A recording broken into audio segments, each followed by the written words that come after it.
Hi guys, come with us. Go to Waig Hidden Falls in Casilac, New Cortez, New Corelia. So, by that time, kika nami og Bamboo Falls and what may giginahi kay daghan kay tao and gamay kay siya na pool or something.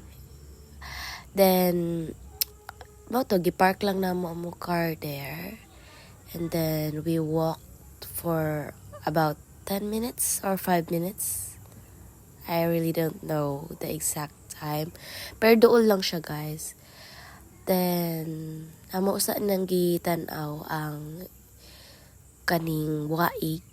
They say na mo ni ang pinakauna na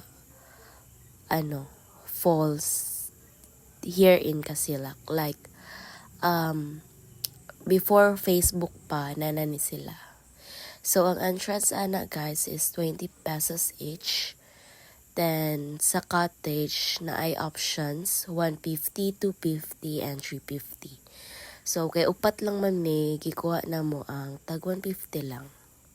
So, kana lang, medyo subidahon siya. You can see there naman na nagapababa me.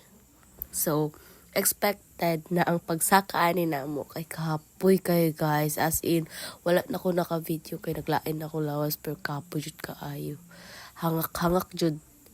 So right there among gitan-aw kisilip, so wala pa man kay tao, so nigo na me here. So kana amo sang gitan-aw sa taas, video lang. That's really beautiful, guys. Ang lamig ng water. And there na ako mangodira. See? Ang ganda niya. Like, super lamig pa. Mo lang. Bye!